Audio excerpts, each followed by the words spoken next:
అదే RTV app వార్తల్ని క్షణాల్లో చదివే అవకాశం ఉంటుంది. ఒక న్యూస్ పేపర్, ఒక టెలివిజన్ ఛానల్ మీ చేతుల్లో ఎప్పుడూ ఉంటాయి. ప్రచారం ఎన్నుకుపడినా మన కార్యకర్తలు నిత్యాలతో ముందుకెళ్ళలేదు కాబట్టి ఇప్పటికైనా మన కార్యకర్తలు గమనించాం కాబట్టి జగన్మోహన్ గారు ఖచ్చితంగా రాబోయే రోజుల్లో మీ కార్యకర్తలు బాగా చూసుకుంటాను. నిజంగా మీరందరూ కష్టపడి పనిచేయండి. రేపు అధికారంలోకి వచ్చిన తర్వాత నా కార్యకర్తల కష్టాలు తీరుతూనే వైఎస్ఆర్ కాంగ్రెస్ పార్టీ అధికారంలో వస్తే ఒక్కరిని కూడా నేను వేరు చేశానని చెప్పి జగన్మోహన్ గారు చెప్పారు. నిజంగా కొన్ని గొప్ప తప్పులు జరిగింటాయి. ఖచ్చితంగా ఇప్పుడు వేసే కంపెనీలు చాలా జాగ్రత్తగా వేసుకోవాల్సిన అవకాశం ఎంతో ఉంది. కేవలం 2-3 నెలల్లో మనకి ఎన్నికలు రాబోతున్నాయి. కార్పొరేషన్ ఎన్నికలు ముందు రాబోతున్నాయి. ఎన్నో కుటుంబాలతో వాళ్ళు గెలవాలని చూస్తున్నారు.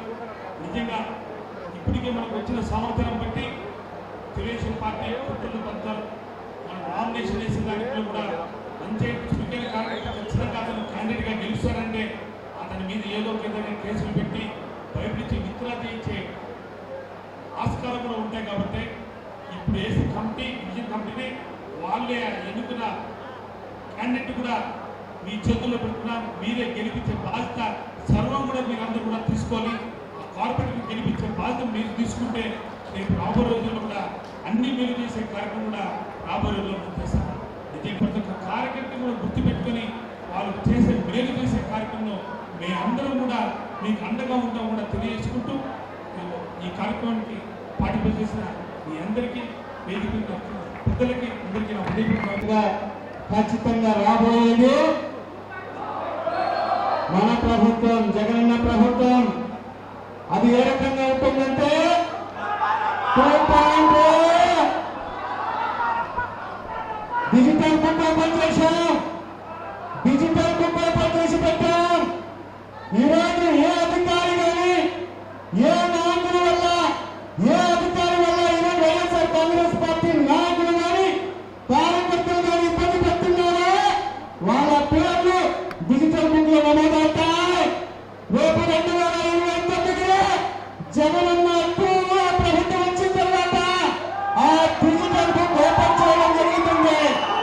మరి ఆ డిజిటల్ బుక్ లో ఉన్న పేర్లను ఆ పేర్లను కూడా రక్షించేయాలి.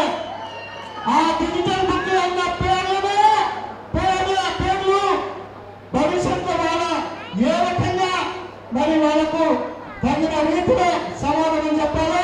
మరి జగన్న ప్రభుత్వం 2.0 వాళ్ళకు అన్ని విధాలుగా చూసుకుంటామని చెప్పి ఈ సందర్భంగా తెలియజేసుకుంటూ కడపనగరంలో ఎలా ఉందంటే తెలుగుదేశం వాళ్ళు రెచ్చిపోతున్నారు. పాపం అంజద్ భాష మీద పడి ఏడవడం, వైసీపీ కార్యకర్తల మీద కేసులు పెట్టడం, పంపించడం. అరే బాయ్ రాబోయే 2.0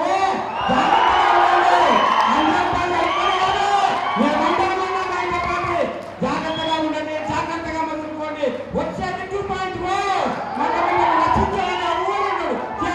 మరిన్ని వీడియోస్ కోసం ఛానల్ ని సబ్స్క్రైబ్ చేయండి. లేటెస్ట్ అప్డేట్స్ కోసం వాట్సాప్ ఛానల్ ని ఫాలో చేయండి. అండ్ లింక్ డిస్క్రిప్షన్ లో ఉంది.